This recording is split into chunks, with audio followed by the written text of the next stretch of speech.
You ever come home thinking you'll finally get some peace, only to find out someone's been living your life without asking?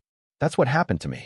I'd spent 6 months buried in work across 3 states, dreaming of that first breath of pine in my Shasta County cabin, the one place in Northern California where the world couldn't find me. No city noise, no suburban beige boxes, no HOA drones flying overhead, just a patch of woods I cleared and built up myself, a wraparound porch that creaked under my boots, and a creek cutting through the ravine out back. My bunker. The one spot nobody ever found unless I gave him GPS coordinates, and even then, half the time the UPS guy still got lost. So picture this. I'm halfway back up there after months away. But a week before my trip, my phone pings, motion detector dead quiet, but the water and electric usage spike. At first, I figure it's a glitch, maybe a thawed pipe. But then the numbers climb again. And the diagnostics confirm it. Steady power draw, water flowing like someone's showering and firing up the stove. I call Marty, my maintenance guy, ex-park ranger turned handyman. He checks, says he hasn't seen anything. But he heard rumors about a family staying up near Forest Edge, which is HOA territory. 8 years ago, that HOA tried to rope me in.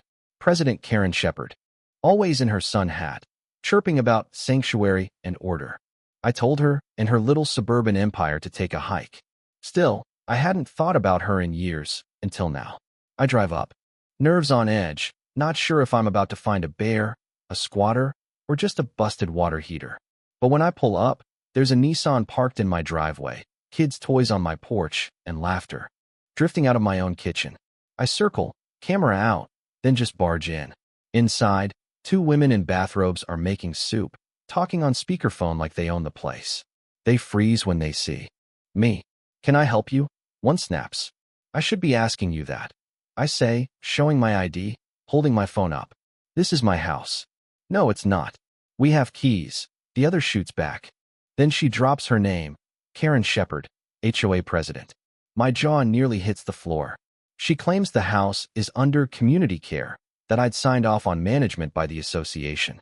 My blood's boiling, but I keep my cool. You have 30 seconds to explain, I say, or I'm calling the sheriff.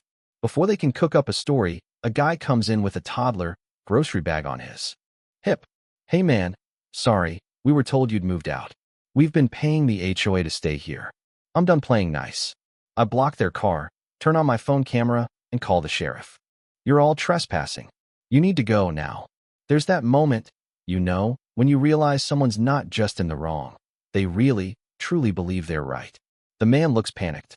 The woman keeps mouthing off about community, and the kid is just confused. I keep filming. Deputy Orrin finally arrives. Young, sharp, not a lot of words. I lay out the paperwork, the deed, the utility logs. The squatters try to argue they have some community agreement, but nothing in writing. No lease, just Venmo payments to Karen. Then Karen herself shows up, window down before. She's even parked, clipboard in hand.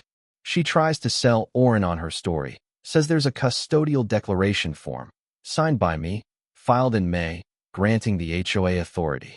I tell her to her face. That's a lie. Orrin asks for the document. She doesn't have it. I threaten to go to the county. She tries to talk circles around it. Community, stewardship, vision for the ridge. I'm not buying it. After the trespassers are ordered to vacate, I drive straight to the recorder's office. The clerk hands me a scanned custodial transfer agreement, signed by me and witnessed by Karen's nephew, Andrew. It's almost my signature, but not quite. The details are just off. Forgery. I report it to the county and sheriff, hand over my real signature samples, digital utility logs, the works. Detective Hayes at the sheriff's office calls it bold, says most scammers wouldn't dare file fakes at the county. This, she tells me, could mean real jail time. I call my lawyer Laura, who's never met an HOA case she didn't want to demolish. She drafts cease and desist notices, alerts the state real estate board, files civil suit paperwork. I find a glossy flyer on my deck, Karen's Empty Cabins, Full Hearts program, in partnership with her private property company. She's not just targeting me. She's running a whole side hustle out of absentee homes, housing families, collecting money, and calling it community care. Then comes the invitation. Forest Edge wants a reconciliation meeting at their community hall. I know a trap when I see one, but my lawyer tells me go. Bring receipts. I do. I walk in, stand in front of the board, and lay it all out. The forged document, the sheriff's report, the flyer, the cease and desist letter. Denise, a board member, calls Karen out. Karen's caught flat-footed, tries to spin it as charity, but Denise starts digging. Where'd the money go? Who paid for the flyers? Why isn't this in the meeting minutes? Karen's story falls apart. Then Hayes calls with the twist. Turns out Karen and Andrew have done this before. Other properties, same scam, same fake forms. Everything unravels in court. The ledger from Karen's storage unit surfaces, showing all the families placed, all the Venmo payments, all the notes about which cabins were safe. My evidence gets admitted. Utility reports, deed, signature analysis, HOA flyers, and Karen's handwritten ledger. Even the judge can't hide his disgust. The court is not in the business of legalizing vigilante property redistribution, he says. Hayes presents evidence linking Karen to at least 3 other forged agreements, all filed at the county. Andrew testifies for a deal, classic weasel move. Karen gets jail time, fines, restitution. Her home is seized to pay off the judgment. The HOA's insurer drops them, the board dissolves, and a state-appointed trustee takes over. Denise becomes the new president, reaches out to apologize, promises real oversight. I reinforce my cabin, add cameras, new locks, a steel gate, and a sign that says, private cabin, not HOA property. Trespassers will be prosecuted. Then I finally breathe. Easy for the first time in months. A week later, I get a card from an old man down the ridge who'd had his own place invaded while he was in the hospital. He thanks me for exposing the scam. Turns out there were at least 6 more properties targeted, mostly older folks or absentee owners. The story makes local news, and people debate whether what Karen did was criminal or just misguided. Community service. But here's the thing. Intent doesn't erase the line between what's yours and what isn't. People like Karen always claim to act for the greater good until the mask slips. Then you find out it was just about power all along. The HOA gets audited, the state keeps a close eye, and for now, order's restored. But I still keep my cameras on, because there's always another Karen out there waiting for someone to look away. So, let's hear it. Was I right to take a stand? Or is there ever a good reason for an HOA to cross the line for the community? Drop your thoughts below. Where's the line between stewardship and stealing? And have you ever tangled with an HOA that just didn't know when to quit? You know, I thought the nightmare was over when the judge slammed that gavel and Karen was escorted out, her clipboard clutched so tight, you'd think it was a life preserver. But the truth is, the real fallout only started after the courtroom lights went out.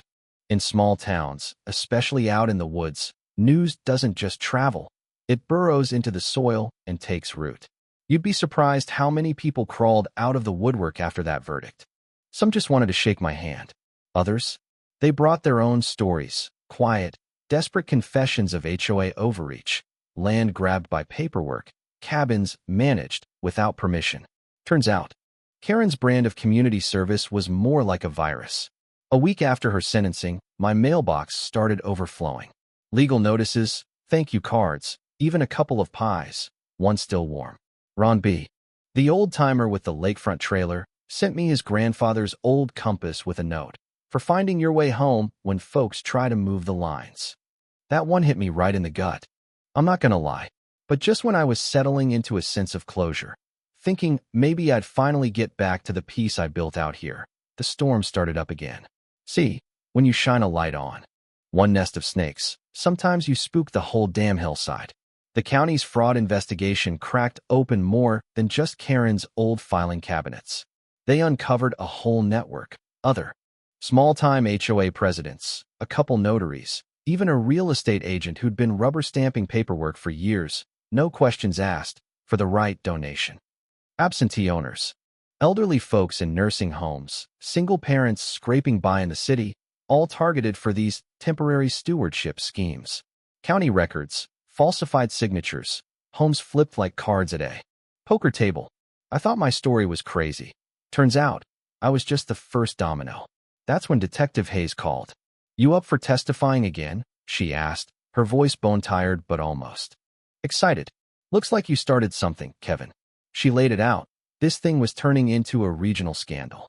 Multiple counties, dozens of properties, maybe hundreds of thousands in rental. Income skimmed off the top. I didn't hesitate. Whatever you need, I said. I'll bring every file, every receipt. Hell, I'll bring the damn fence post if it helps.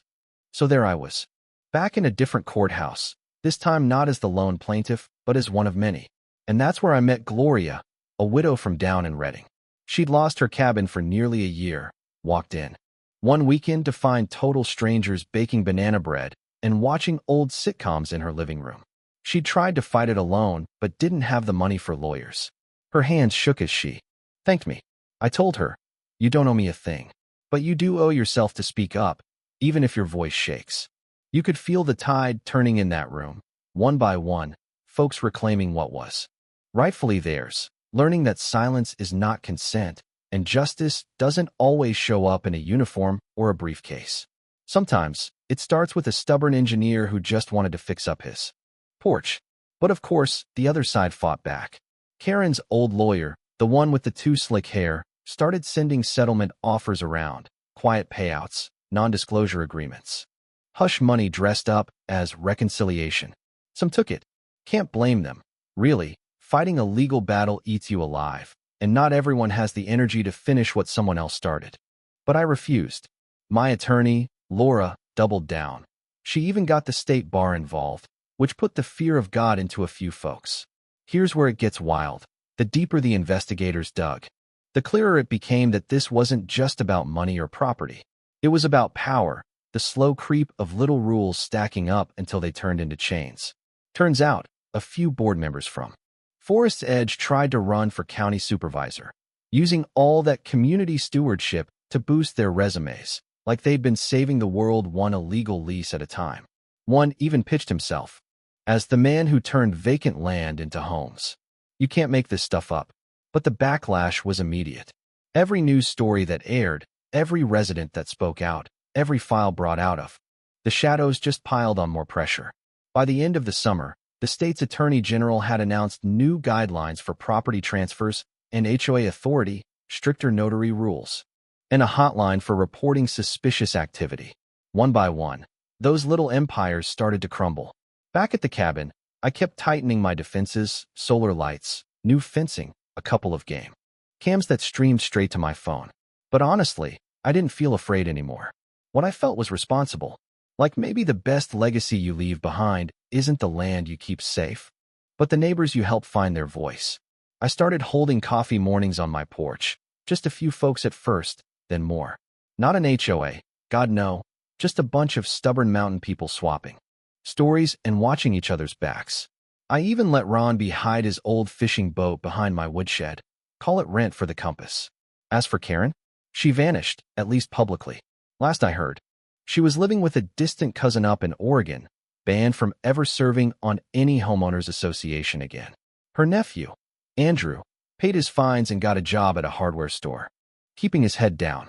Most of the old board members from Forest's Edge scattered, some out of shame, some just tired of being watched.